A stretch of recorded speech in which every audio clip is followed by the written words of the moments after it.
Fancy.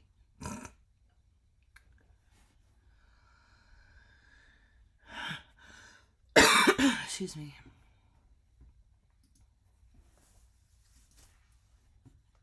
Not a problem. All right, let me pull up my notes again. Oh, I can hear myself. That's a joy. No, it's fine. That was me unmuting the stream to make sure it was going through. I know. I hate the sound of my own voice. Ah. I understand.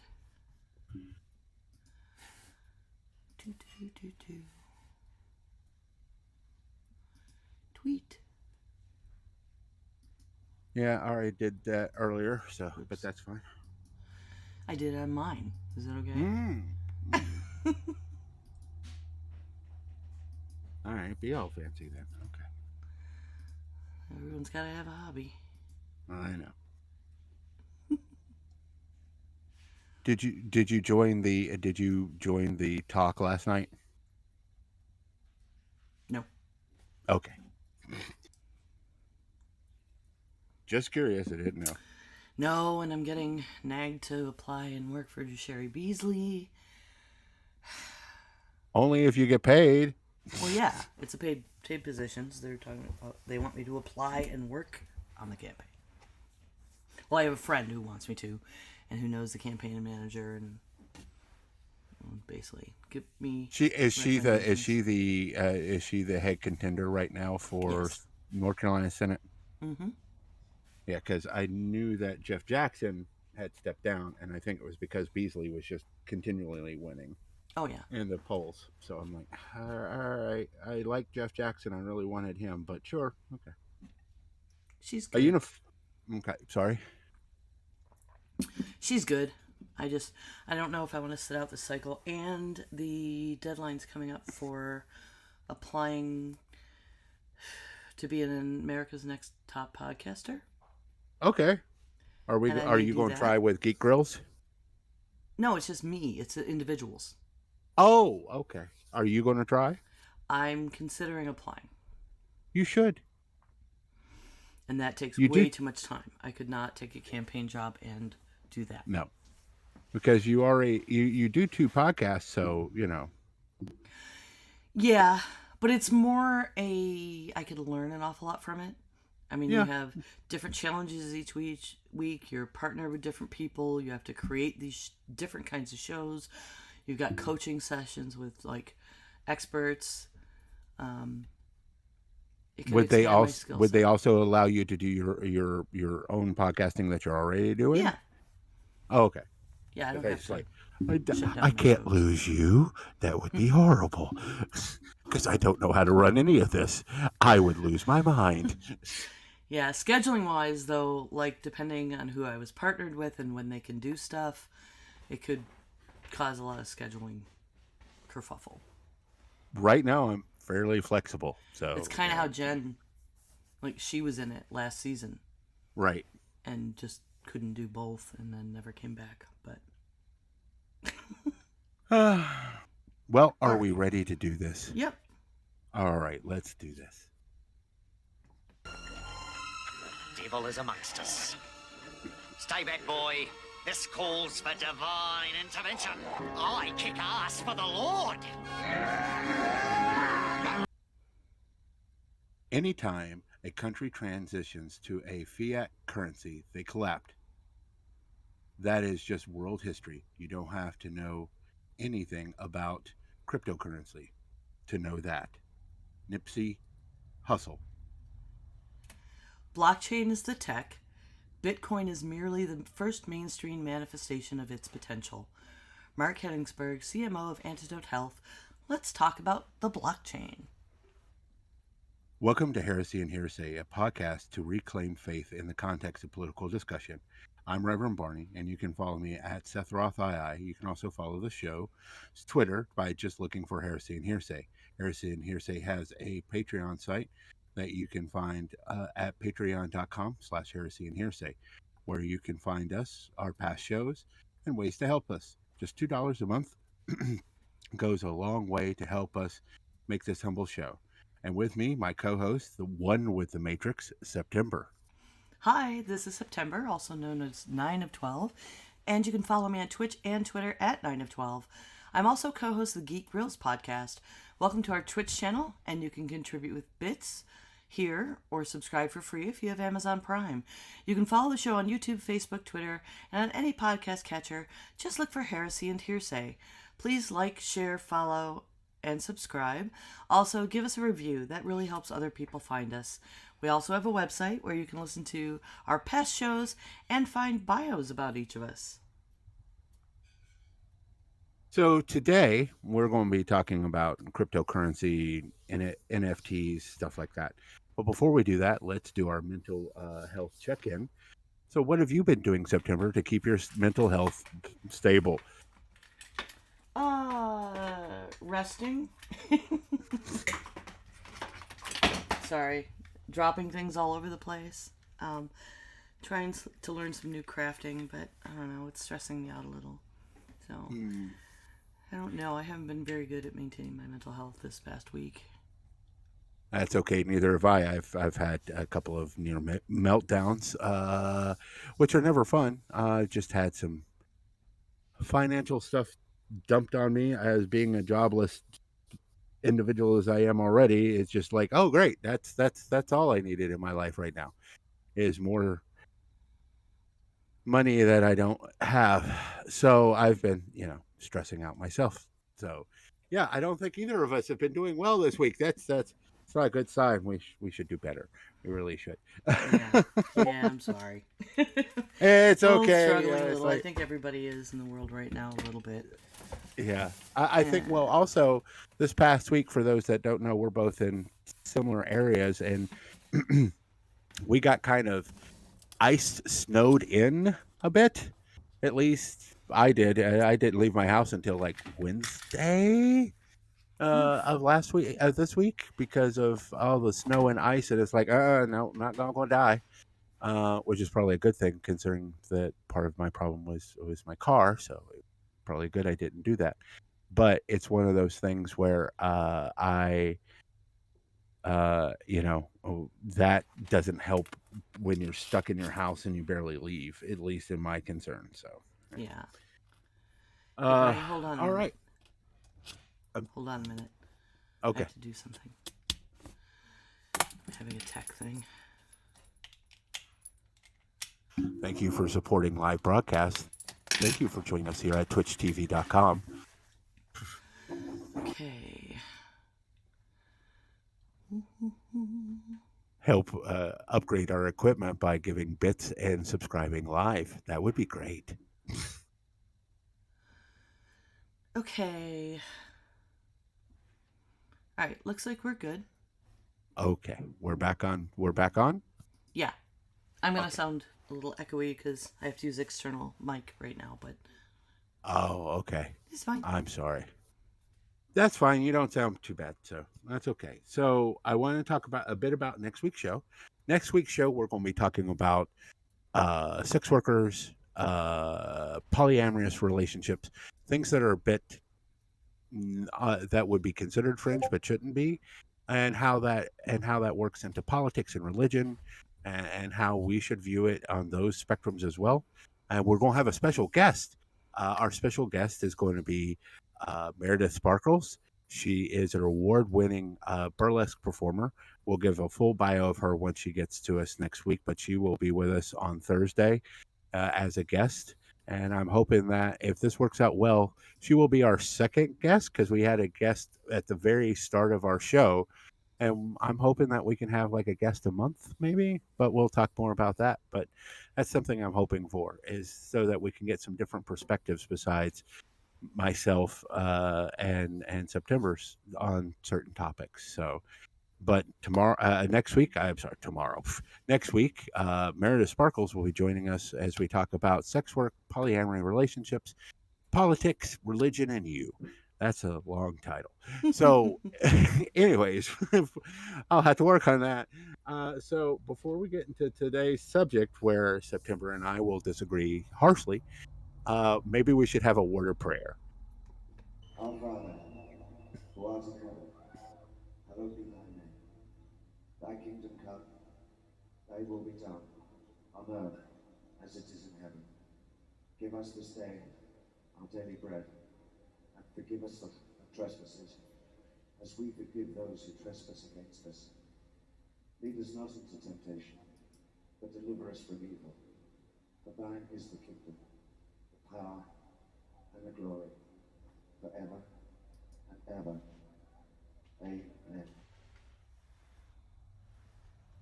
So I want to do a caveat before we even start. My caveat is this. There is a possibility that blockchain stuff and NFTs and that kind of thing could be helpful, especially in developing countries. However, and this is where my argument comes in, the probability of that is extremely small. So I am coming at it as extremely cynical, seeing who is invested in it, who is running it, and all of that kind of stuff. So that's where I'm coming in. So I wanted to give that caveat. And basically, I'm going to let September start this now and explain blockchain in broad terms, what exactly we're discussing, and why she feels how it's important and how we can avoid the pitfalls we're currently seeing. Okay, well, I find it really interesting that you opened the show with a quote about how using fiat currencies has caused countries to collapse, because it's part of the argument for things like using the blockchain and cryptocurrencies, because they're non-fiat currencies. So the blockchain is basically a ledger. That's the simplest form of it. The blockchain is a big spreadsheet, and all the individual keys that show ownership of something like a Bitcoin of whatever variety are stored in it. And it's not, you can't just break in and steal it. I mean, it's happened a handful of times, but the technology is improved, and those systems had to be developed properly first. And it's like open sourced maintenance of the ledger. So people that are miners, and that's another thing that's changing. So that's going to get complicated. I can explain a little more about that later, because proof of work and proof of stake are very different. But it's basically a public domain issue where people can log in and do the work, and eventually, using the cryptography, create a new key, and then the coins are created. However, these different currencies themselves have tops. Like, there will only ever be X number of Ethereum, and X number of Bitcoin, and X number of Litecoin, or whichever Doge. So it's a controlled thing. Now, people you can't compare it to something like the gold standard or the silver standard, because it's not backed by anything except for the confidence in the cryptography in this ledger. But people, once you trade it, it has value. It's kind of like barter in that way, and it can't be controlled by government saying, okay, well, we want to prevent inflation, so we'll just print a bunch of new money, or we're gonna, say our money has this much value and it doesn't, and so it's just a different new way of creating credits. Basically, if you're a sci-fi and nerd, there's this ideal that's been around for a really long time of earning and having credits, and there's a finite amount, and they're doled out a certain way, and it's kind of a similar way of just agreeing that this exchange has value, rather than going around and trying to hoard all the gold press platinum for yourself. Well, so let me ask this question. What doesn't the value of, let's say, Ethereum, doesn't a huge part of that require it to have some trading value for it to be traded? And what is the downside when you're looking at making making like trades with Ethereum and having to pay, not the exchange cost, but having to pay for each transaction, and the cost variable from $20 to $200 depending on when you make that transaction. I'm not sure what transaction. I mean, are you talking about making a transaction with the currency or buying With the into currency, it? with the Because currency. it's very different to be spending cryptocurrency and just using it as a means of trade, and then, I mean, yes, it can lose value, but because I have a couple $100 in crypto, and it took a hit, so I'm only sitting at about, well, slightly less than I have into it right now, and at other times it's just been worth a lot more money. So it can be almost like the stock market in that way, but I'm not in a position where I'm using it to buy anything. Although I could have been, for you just spend when it's more stable. But it generally tends to stabilize. I mean, you only hear about when it climbs and when it crashes, because the people that are using it as an investment mechanism make a bunch of money and they pull it off the top, or they just leave entirely. And if a bunch of people do that at once, like the panic that's happening now, then it loses value. And I'm really happy to see, with the crash that's going on right now, it's not overflowing the way it had in the past, where there were some shady companies that were basically the apps you use to trade. And some of them, of course, it was ones that are used to handling, stocks and bonds and stuff, and they just don't allow you to trade. Like, we ran into that with the stock market last year, where stocks were crashing, and so these companies wouldn't allow you to trade it anymore, right? To try and stop everybody from selling off. You remember that? Well, that's not happening with crypto. It's just letting it to be, volatile, and the people that are still invested will, buy up, because some people bailed out, and it's so complicated to explain. It can be risky to invest. I'm not going to deny that. But it's worth doing your own research about, which ones have been around longer, the sources you're buying that manages your blockchain matters. Like, I only have purchased my crypto using PayPal, because they have something in place that I'm very comfortable with and familiar with. I mean, living in the United States, we've been, FDIC insured, for instance, our bank accounts forever, right? I can put money in the bank, and if the bank goes under, it's gone. So acting like, that's infallible is just not true.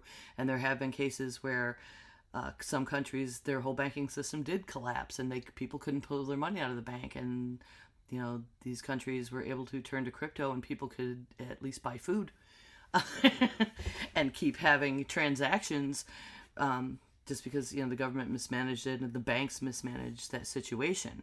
And people like the freedom from those circumstances that crypto does provide. But with PayPal, they have a certain amount. They don't keep their blockchain out open all the time. What they do is, there's only a certain amount of it each day that is allowable for purchase and sale, so that it's out there in the cloud, and you can spend it, or you can cash them out. You can go buy your pizza or whatever. But if something did happen and somebody penetrated the network and broke the blockchain, say, because it did happen with MTG back at the beginning of crypto. Somebody basically broke in and stole a bunch of the keys. PayPal has, basically, it's like insurance for it. Your full investment, your crypto isn't just sitting out there where, I mean, the entire internet could crash, but your record of it is in a vault. And a lot of more responsible companies and things where you can trade crypto now, they vault it. And so it's like that kind of insurance where you're not going to just, it's not going to disappear on you. It's more like you have, your record is safe. Does that make sense? It does. It makes sense. And I'm not going and buying Dogecoin from the one vendor that handles it, because, I mean, that company makes off with it, or they get infiltrated because they don't have security and it's all in the cloud all the time. That doesn't seem like a very secure maintenance of the blockchain. Right. So, so that sounds like there's some, for a lack of a better term, old world safeguards in certain places to protect people from, at least at PayPal. I don't know about other places, but at least at PayPal, where it's institutions like Visa and MasterCard are now on board and working in crypto. Okay. So you talked about it crashing. You talked about it. And what we're looking at here is like, okay, I am going to plead my ignorance. I know that there are much more than just these, but I know of three, for a lack of a better term, because they're not stable, in my opinion, because look what's happening right now, that there are three stable cryptos: Bitcoin, Ethereum, I pronounced that wrong, and Dojo, which was basically created by a joke man, but that's a whole other story. But it's still a stable currency unless Elon Musk decides that he wants to go on Twitter and say something stupid and crash, or he can change how that currency that he helped create fluctuate in the market. And the other two don't have those kind of figureheads, so it's not as bad. But there can be, I have watched, and as of late, the crypto, especially Bitcoin and the other one, seems to be dipping quite heavily right now, and it has been for a couple of months now. And I know there's this big crash that's happening right now, and they broke their floors today. But in the past couple of months, they've been edging down slowly. Uh, so this makes me feel it's more like a stock than it is an actual currency. You get what I'm saying? Because like the U.S. dollar is still being traded, and it's still being trading very high, versus these cryptocurrencies lately, which was supposed to be an answer to all of that, tumbling slowly. Okay. It's only been trending down for a couple of weeks.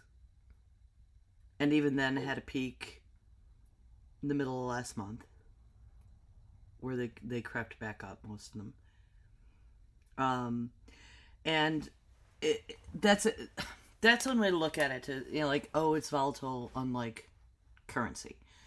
But whenever interest rates and inflation go up and down, currency is affected the same way. We just don't see it that way.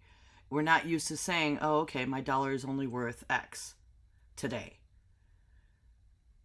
But it happens all the time. Right. We're just not looking at it that way. Looking at it is more like looking at the stock market, where something volatile can happen, quick can happen, and all of a sudden, holy crap, my money is worth less than it was, than I put in, or whatever. Right.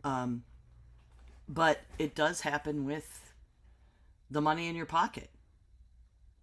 Look at the weather we had, and then the gas prices go up. Yeah, they did. They did go up. I know. Anytime there's those increases and decreases, and it's like, oh crap, I can't afford this week. We just don't think about money the same way, because it feels like we always have the same amount. Mm-hmm.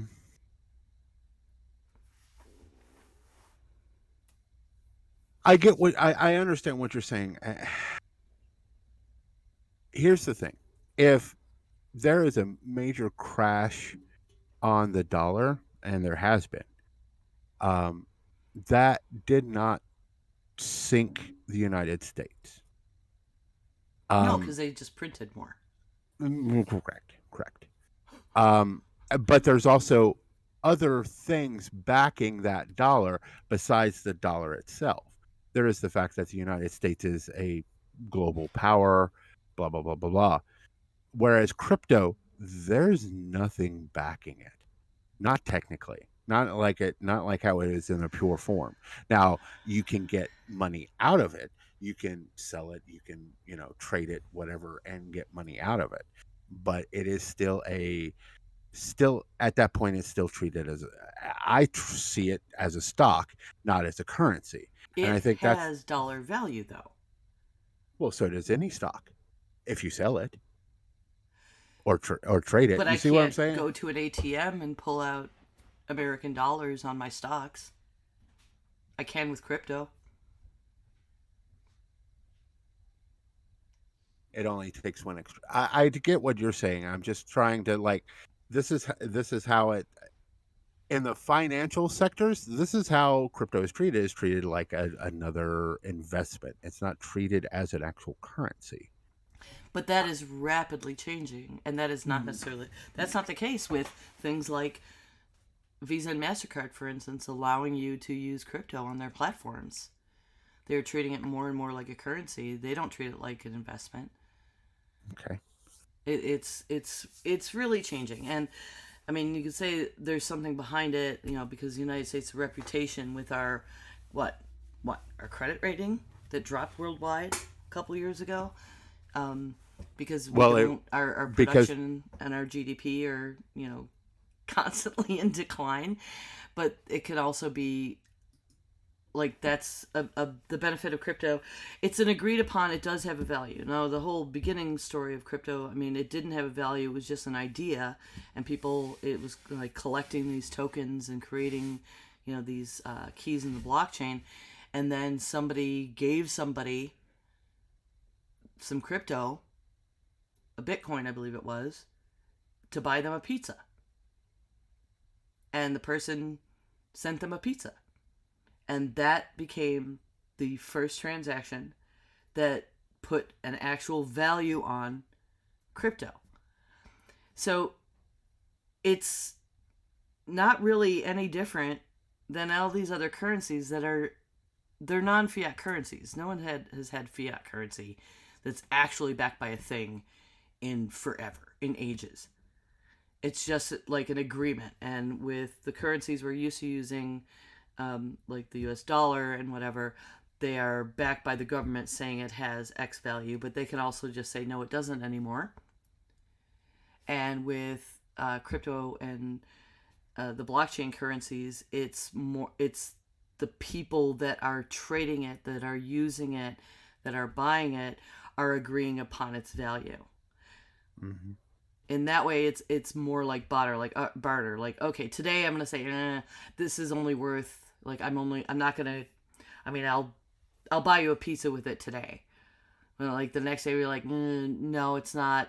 Like, I mean, I'll get you a granola bar for it, and it's like a bartering situation, and these fluctuations happen.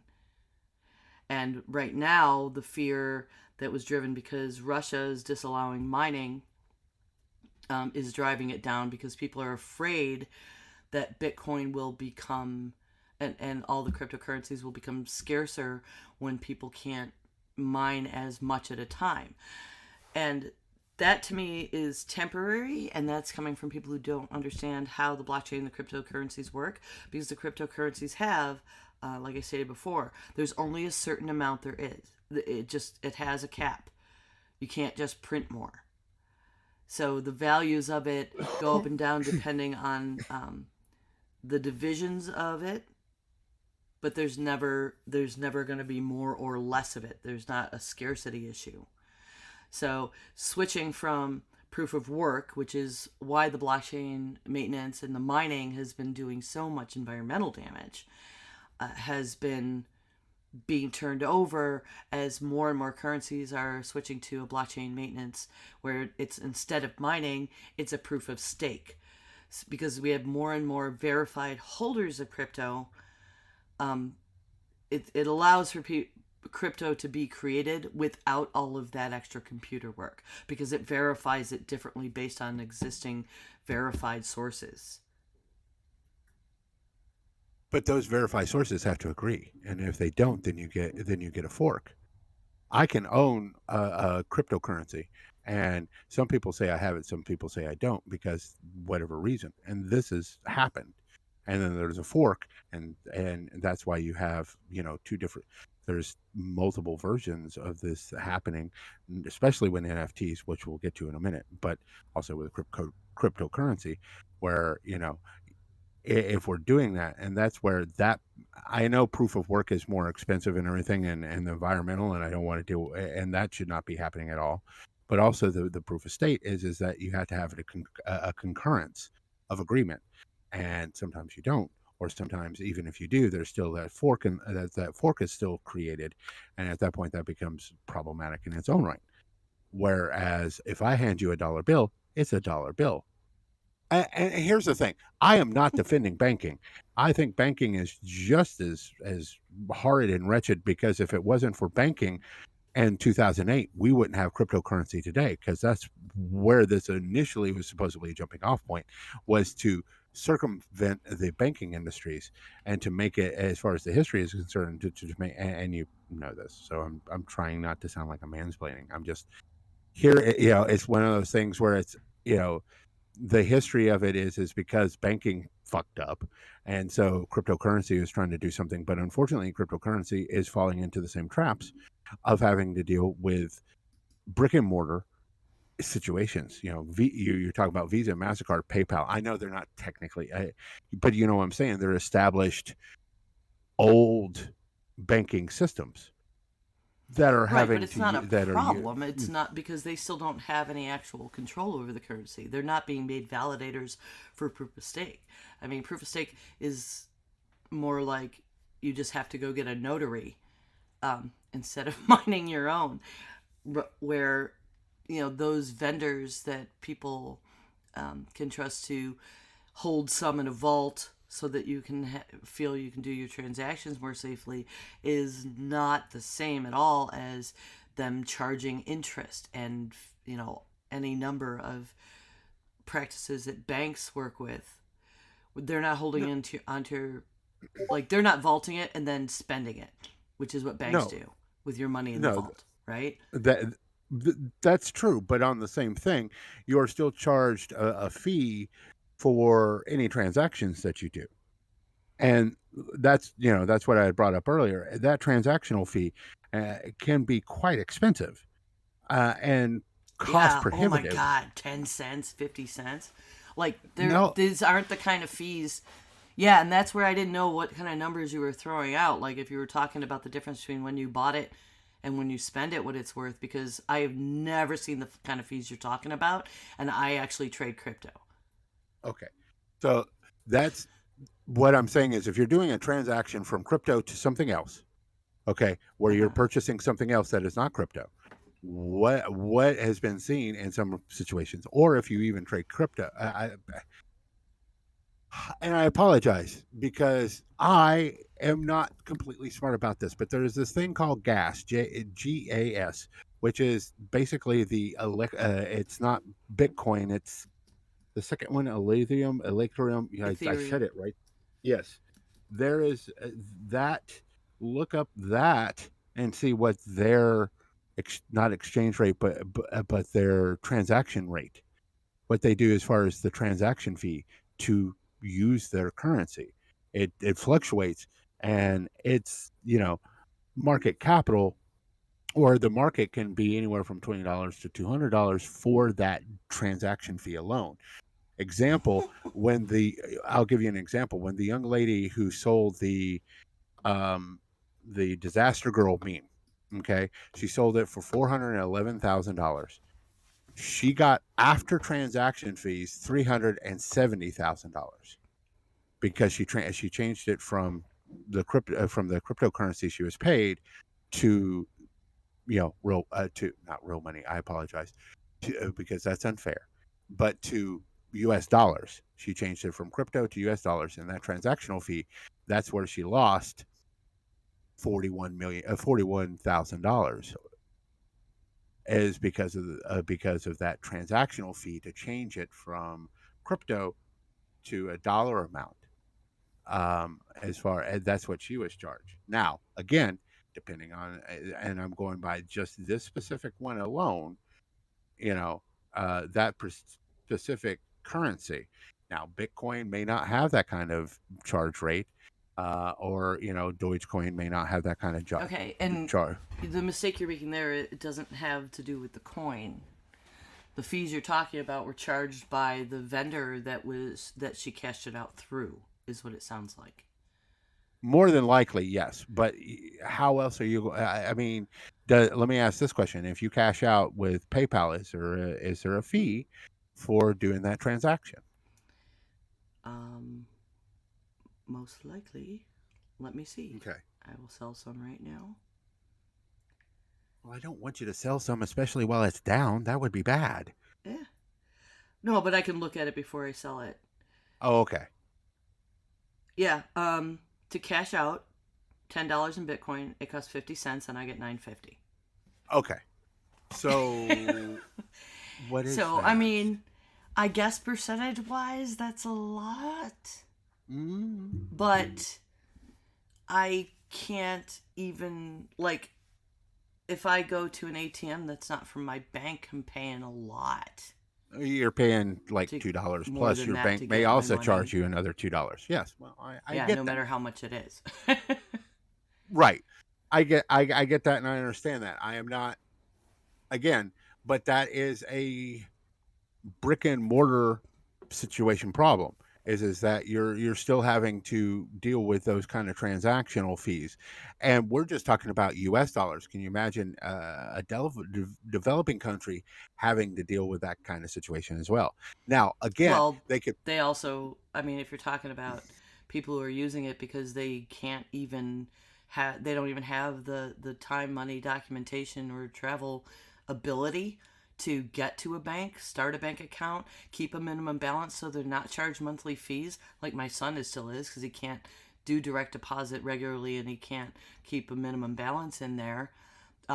Yeah, to be able to just keep your money where you want it, and then when you spend it, pay an extra, 50 cents or a buck. Well, and again, it may be completely different if you're transferring from one person to another the coin, and I'm not saying that's not the case. Then No, you if just you spend the agreed like if upon you amount.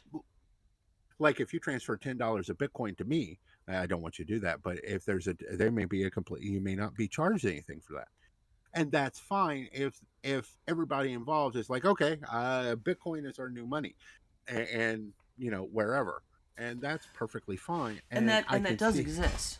There are stores you can go in and scan a QR code and just buy your goods with crypto. It doesn't cost more. Okay. So what you're doing at that point is you're trading you're trading the amount of crypto, because basically at this point what we're doing is we're just like, if we're looking at crypto as a coin, and right now it's like $39,000 or whatever the amount was for one Bitcoin, you're slicing off whatever to buy groceries at $100. You're slicing off that amount, and you're just handing that amount. And I'm trying to use like physical things for people that are listening Mm-hmm. to understand. So you're slicing off that, and you're handing it over to the cashier, but it's all done digitally. Again, I can see where that is a good thing overall, but the technology I don't think is strong enough to support the big. Okay, look, currencies are one thing. The main burr in my truffle or whatever, because that didn't go where I wanted it to. That's a thing. That was Burn my not. truffle. Okay. Yeah. We have coined a new term here, or a It's new. like there's a snake in my boot. Yes. the burr in my bustle. No, that's not even better. Well, yeah. Anyways, the point is that my esteemed colleague is that is not so much the currency, it's what it spawned, which are NFTs. Which again, I'll bring a perfect example: the Disaster Girl. For those who don't know who the Disaster Girl is, she is a meme of a young girl looking very devious as a house is on fire, and then everybody has memed it to death. I have 3 memes of it myself, but the original picture was sold for $411,000. Okay, that's what it was after it was converted and everything else, or what the coin amount was for. I can right click it and I have a copy of it. So, yeah, you own this, but the internet has owned it first. So, can you really own something like that? Why can't I just right click any picture? Because there's no copyright laws for it. There are no, there's no protection saying I can't use that picture for other things. And that's what it's And creating. That's what I think. I feel like you don't give it any credence to, because there have been some very bad actors with NFTs just grabbing somebody else's stuff and saying, yes, I own that. However, where there hasn't been recourse in the past, artists can claim work as their own digital work, which has been always difficult to do, and prevent use of it or get paid for use of it. I mean, when you go to an art gallery, people take a picture and there's signs saying, like, don't take a picture of this. Why?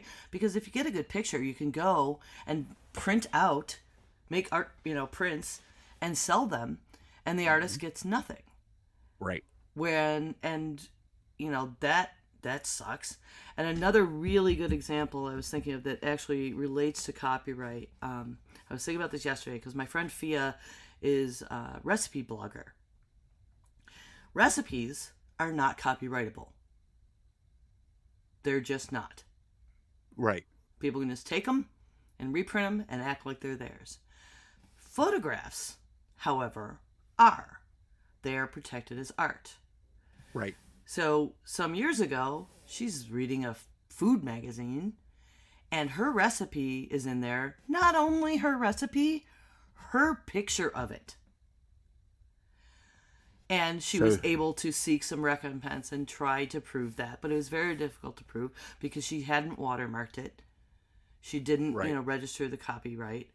And a lot of digital artists and photographers, photographers are pretty good about it. They'll watermark everything, and then it makes it so people can't just reproduce and make money off someone else's art. But NFTs is a solid solution for that. If people, artists, photographers, get in the habit of creating NFTs for their goods, then when somebody's trying to make money off that and they're not theirs, they can show who exactly own it. It's a licensing issue. Like, if you sell your NFT to someone, you're giving them permission to use it for X amount of purposes, whether they can reproduce it. You can have an NFT where they are not allowed to reproduce it. They simply own it like it's collectible. The potential that's there for artists like K-Pike Fashion, who does amazing body art on Twitch, and people want these prints of the photo sessions she does. And sure, you could screen grab it, but you're not going to get the quality you want to be able to print it and hang it on your wall. But she can create it as an NFT and make a limited number of them.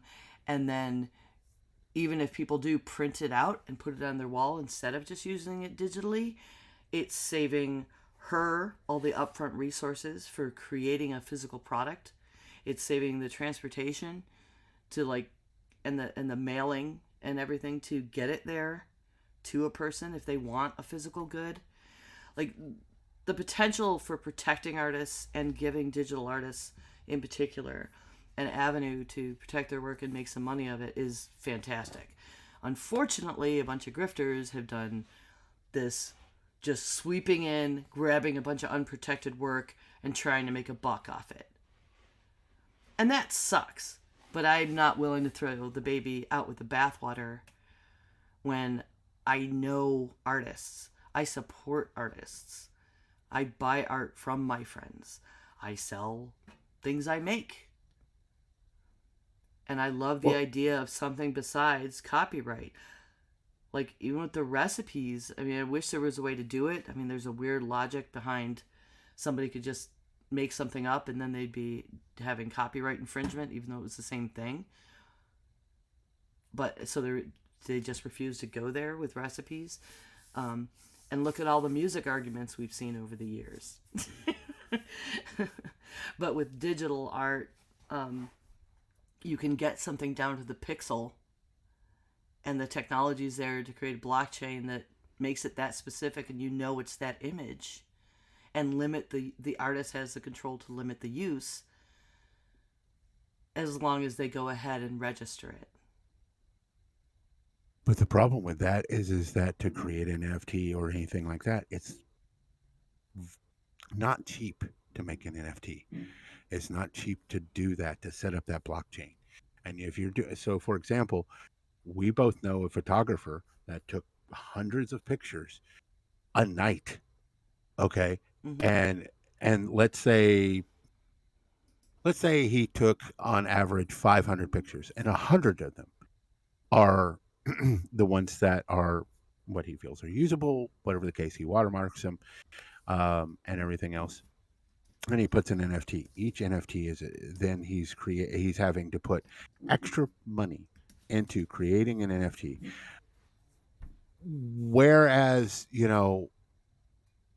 and then let's say someone does take it. Let's say someone can get in there, and it has been done a lot, where someone can get in there, get into the actual NFT and snag it, or more importantly, socially engineer to get NFTs. We all know that story that happened a few months ago.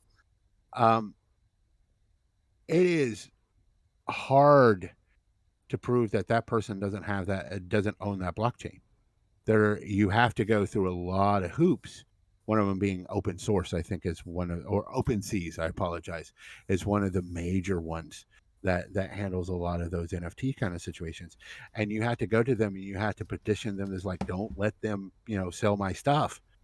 And if you don't have the kind of pool, it doesn't work, because they have the blockchain in their hands, whether through social engineering or other ways, which, admittingly is more difficult, but is not impossible to gain the blockchain that you need for certain items. Again, most people aren't going to go through that effort for a smaller person, but there are also NFTs that are out there that are sent to people that click on it, and when they click on it to move it or whatever, or even delete it, drains their bank account, their wallet, to be clear, not their actual bank account, but not the brick and mortar bank account, but their wallet, which holds their cryptocurrency, because of how that NFT has been functionalized. There are NFTs out there that are designed as games, which gain more NFTs for you and everything, and has been turned into another form of sweatshop work, another form of, as former WoW gamers, gold farming, where these people play games all the time just to make a living, and they're being and that's the big thing. And that's another one of those is that there are good. I'm not denying that there's possibility of good in these situations. What I'm denying is the probability that it'll actually happen, because, and again, I'm being the cynic, and really shouldn't be my side of the street, but it always is, because it's just who I am. As a Christian, I was like, I should be more positive. And then I look at the world and I go, I'm like, yeah. So I'm like, I see a lot of the negative. I see a lot of the potential lost already. And I think that's my big thing is, can we get it back? How do we get it back? If it's even possible to get it back. I think it is. I think it's a new technology. I see reflections of what happened with the beginnings of crypto, that it parallel what's been going on with NFTs, as far as, you know, who's managing it, what the stakes are to get in, and to create them, and the barriers are starting to shrink, and there's starting to be more actual reputable companies stepping up to manage those aspects where it's more verifiable, where your properties are protected, and that there's a lower and lower barrier to entry. But at the same time, there are companies that have been there that have, and again, this is where you talked about the bad actors, where they've gone in, they've created a bunch of NFTs, they've gotten money, and then everything, socials, the blockchain itself, all gone, and that's problematic, and that's like, okay, why am I going to put money into something? It's because there are certain things that are that would have, uh, link rot. It would basically, that over time that's not going to be there anymore. That for whatever reason that particular server is going to be gone, or whatever the case. And if a server just disappears and it had your blockchain on it, you've lost everything, because there is no, that's why you were talking about the vaulting thing. It's like, that's a great idea, because otherwise, if a server is gone, Yeah, and that's not then really happening so much with blockchain. I believe what you're referring to is referring to NFTs, and people were buying NFT, and instead of getting the actual digital work or print as a downloadable file, they were just getting a link. right. And then the link, link rot, where the site wasn't available anymore. So they owned it, but they couldn't access it. But that was another. I think anybody. I mean, you'd have to be really unschooled, and I'm sorry if anybody is being taken advantage of this way anymore, because I mean that became a problem evident very quickly. That okay, I'm not buying any NFT. I'm not buying an NFT to a piece of digital art that isn't sent to me and I can store it where I want. I would never buy an NFT to a link. Anybody who's been on the internet knows that websites disappear. That's a huge amount of trust, and I would never make that kind of investment, and it sucks that people did, and I sympathize that they were excited about the technology and they wanted to support an artist, but that was kind of dumb, and there are better ways to do it already. Well, I'll give you an example of where it's trending right now, or where it was trending, but there's been such a pushback that it stopped. Gaming companies were looking at doing NFTs, actual tradable stuff. Blizzard did, when you're looking at certain things, like if you look at, crafted items that they were selling on the Diablo 3 market page. That is technically an NFT if you want to be, one or the other, because you can trade it, you can sell it, all that kind of stuff. And it was for real currency. Gaming companies are wanting to start to do that the same way with NFTs in general, where you play a certain amount of time and you earn an NFT that you can then trade and sell. And I'm going, that's, first off, that's not what video games are for. But more importantly, To most people, video games are not a job to where you spend hours and hours just to earn, just so that you can sell something.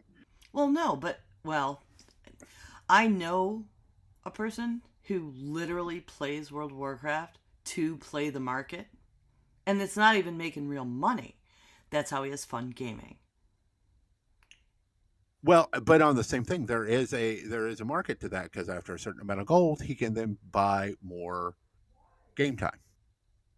So, but I mean, if that's how he just liked to play the market and watch it flux and change the market, and I don't know. I mean, I'm not into it. That's weird. However, I have purchased, and I think what does match your point really well, and to act like, oh no, games should never do this, this is a horrible new thing getting into my, you know, original game.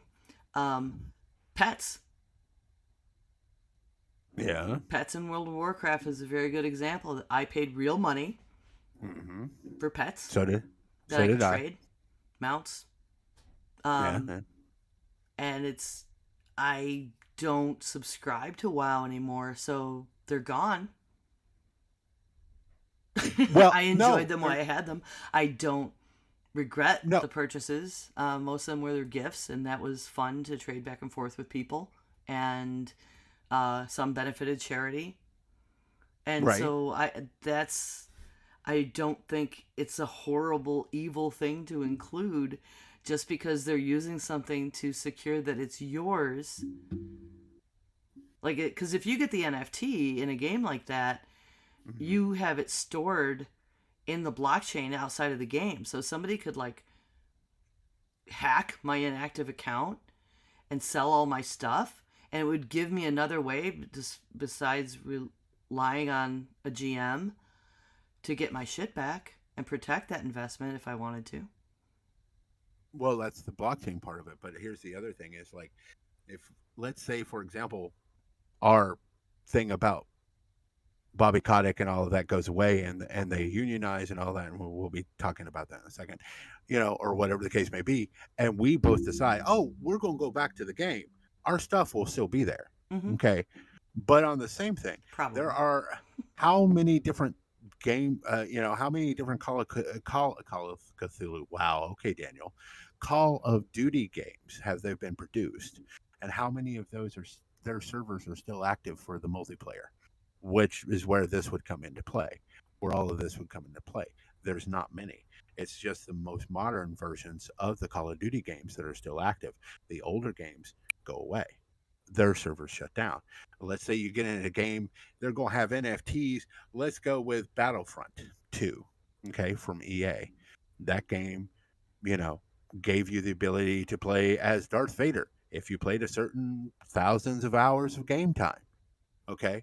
Those servers will eventually be turned off because EA is not going to continue to pay for those servers because it's not going to be economically beneficial for them.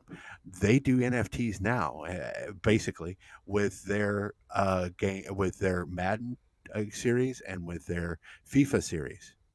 Okay, and you get the little if you're playing the ultimate game mode, whatever, you get these little cards. This is what your team is going to be built on. Blah blah blah. And those are NFTs. And every year you have to change them because you lose those cards. This is what and so I don't am understand your problem with it, though. It's just because they're calling it NFT, because this is not different than any collectible, any game with collectibles that existed for any other period of time, except that you've got another avenue by which to prove it's yours. I'm not saying that I don't have I had a serious problem with the loot box system that gave you those kind of things. I'm just saying this is another way for them to earn money that is just as sleazy, and they're taking NFTs and using it in that form to say, oh, it'll be more protected and everything else. But the same thing, I'm saying those servers will be shut down in a year or two because a new game has come out and you have to do it all over But the people buying again. them know that. Because that's how they've done it in the past. And this is how they make their money. That doesn't have anything to do with NFTs, doesn't change it. They're using the name of NFTs, and that's where the problem comes in. I understand. Look, here's the thing. Because people think it's cooler, and so they're selling more to people. Yeah. I think you're mad at it because they're putting a name on it, on something you already don't like. Well, how NFTs are bad. Well, there was already a name on it and already didn't like it. Now they're just adding another level. It's not what I'm saying is this is an additional level to what they're already doing. And what I'm trying to do is give the example of what is already going on, and now they're adding this other thing that you can do. That is an NFT that is an actual NFT. Okay. But on the same thing, if history, and that's what I'm saying, if history plays out how they typically do it and everything else, then at that point you were looking at that NFT has a shelf life before it's gone and completely worthless. And you either spent money on it, or you spent time grinding it, mining it, for lack of a better term, and then you Like can't do anything with it everything I have in WoW that's just sitting there now. except it's still there because WoW is still active. What I'm not Eh. I'm that server is still an active server. Okay, it's shorter as cat as far Okay, as so maybe if that someone game is a bad example. Hearthstone. I don't. They ditch. You can't even play with some cards anymore. right. Okay, I mean, this isn't new to gaming in any way. I would like to see. I think there's a benefit to using NFTs in this manner, because it would be really neat if when you earned that, type whatever it is, the skin or the item, right, and then the game retires the item or retires a server. But when you buy the NFTs, if they were using them in a forward-thinking way, and with NFTs or for, it would be neat to give you something like the digital rights to use an icon, right? Like it would be really great if when I bought the charity pet from WoW or whatever, and when I bought that, it gave me like other digital resources, like some, like when you invest in somebody's Patreon, or benefits on Twitch, where people can earn, they spend enough time in our chat and they can get some emojis to use, like giving different digital assets that are art that's outside of the expirable thing in the game, whether it's gameplay, whether it's a skin, whether it's, the whole server goes down, that game doesn't exist anymore. An NFT could do something like basically give you a certificate of achievement, right? Like a digital certificate of achievement, like the same way I bought concert tickets the other day. Instead of getting like a physical ticket stub, I have an NFT, and I can do I can print it where I want, or I can show it off, or I can give it to somebody, or I can trade it with people. Like it's a way of creating an physical but not physical item, a digital resource. And for those ones that in the game that could disappear, if I were the game developer and I was trying to use NFTs for that kind of thing, I wouldn't want it to be something that is just temporary. I mean, because the whole concept of it is about tradability and ownership. Right. And so if you want to carry forward, I think you should add a digital asset to that. And I think it has a potential for that, where these other things in the past, when it was just buying all the loot boxes and then the next version of the game comes out and you start again just giving them money, I think NFT creates another ownership avenue.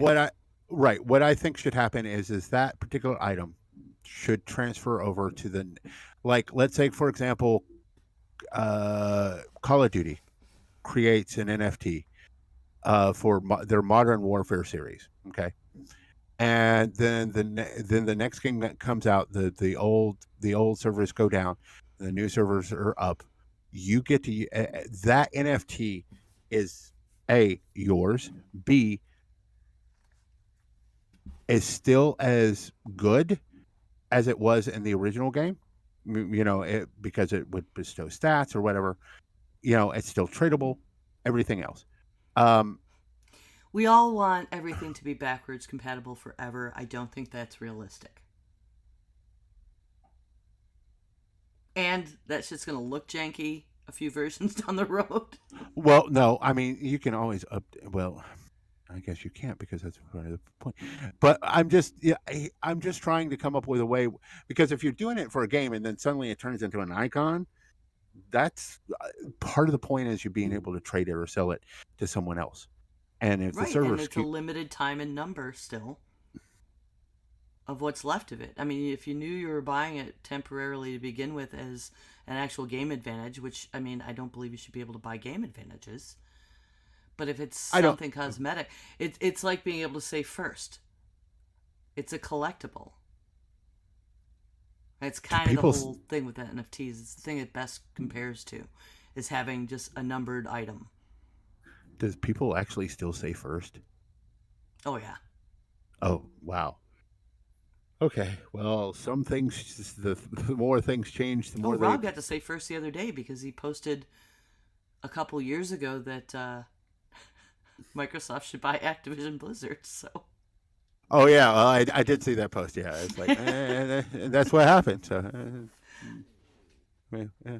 So, so I believe that we are not going to agree on this subject. I think that it's fallible, and I think that it's. I don't think that it's going to live up to its potential, and I think it's going to fade away like Napster. And I there'll think be. there's plenty of. I'm not ready to call it on NFTs, but I think crypto's here to stay.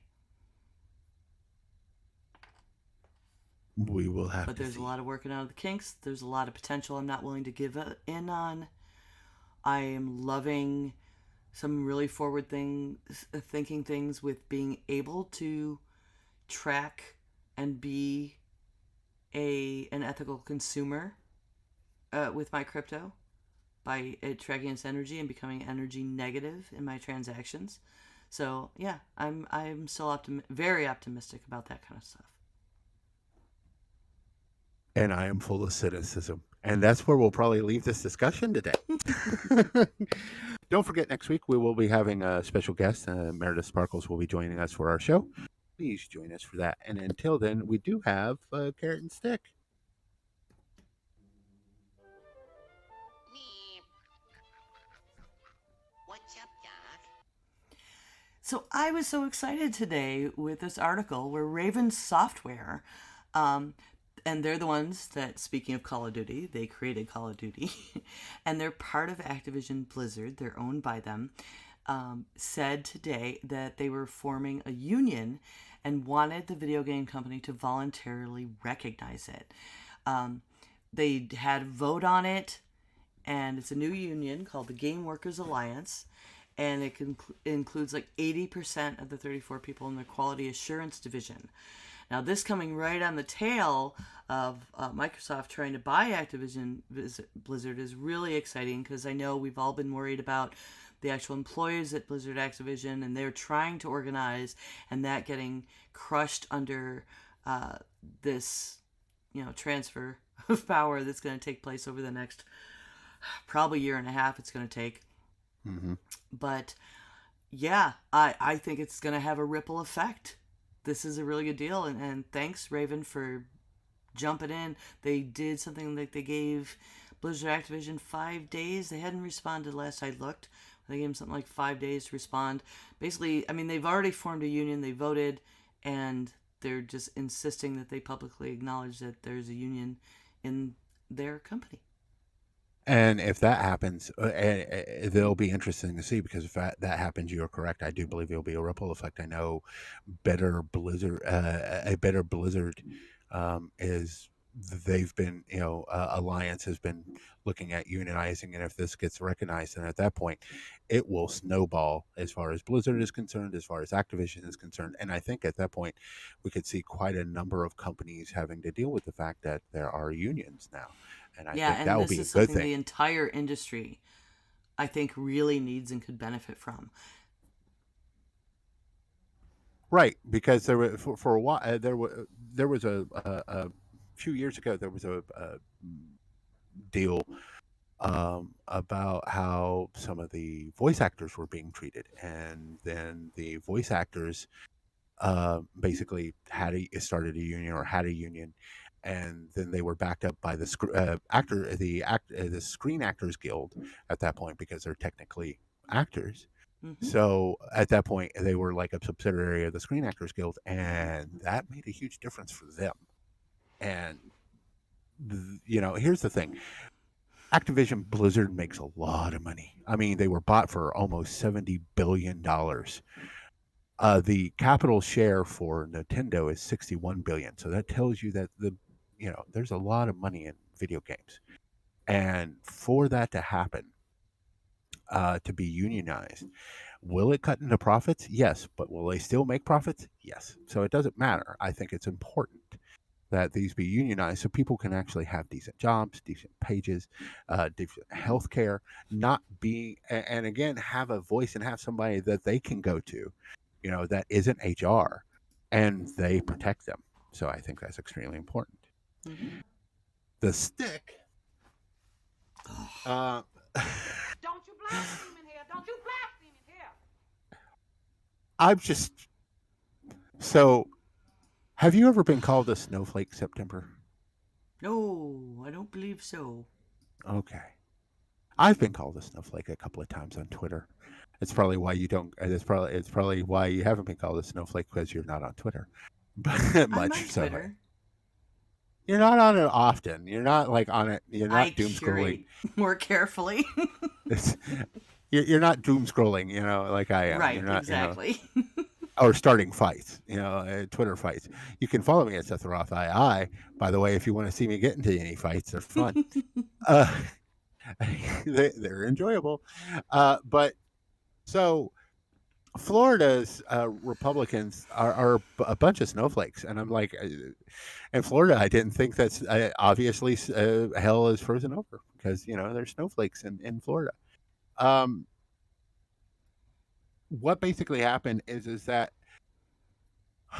they passed a law basically saying that you can't that when teaching about discrimination or about racism or whatever, that you had to take in consideration the feelings of the white people in the room.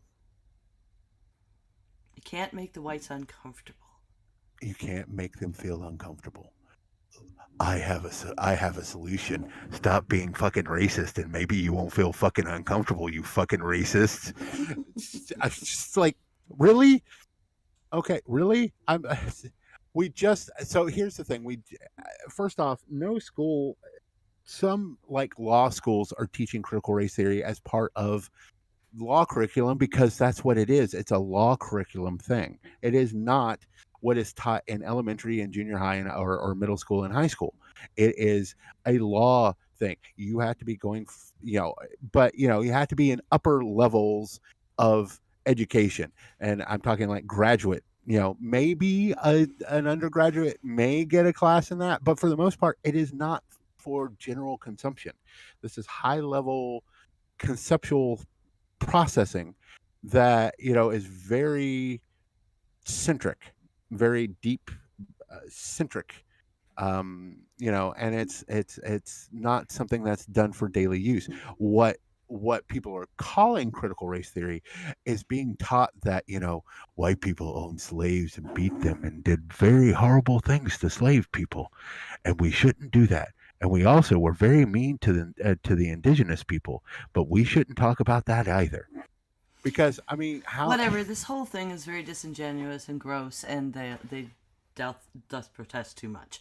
I mean, they're literally using MLK quotes, and they're saying, oh, but it's discriminating. You shouldn't be, on the basis of race or sex, be made to feel bad about people and be put in psychological distress on account of your race.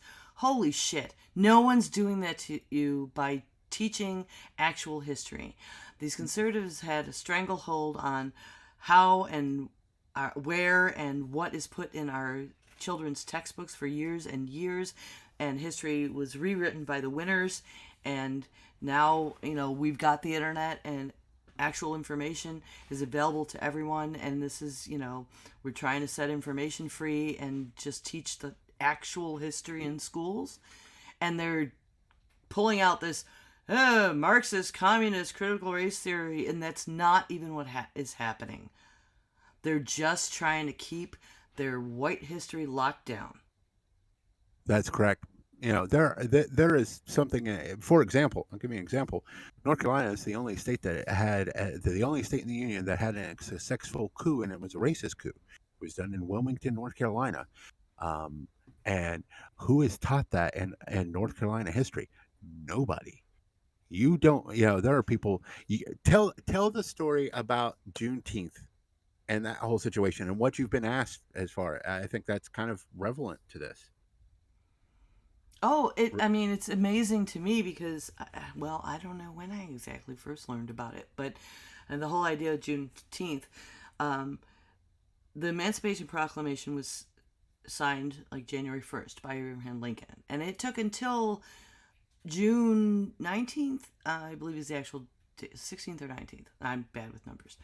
Look, I'm being dyslexic about it. But Juneteenth, it took for a lot of slaves, like in Texas, I think was the last place, to find out that it even happened.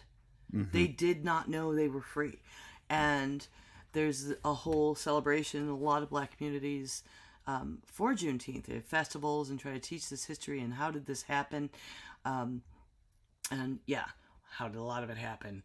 That goes to the roots of our police, by the way, but that's a whole other conversation that I think we've had in the past. And We have. I was running a voter registration booth at the Juneteenth festival here. I don't know. It was a long time ago now. Maybe 10, 13, I don't know, years ago.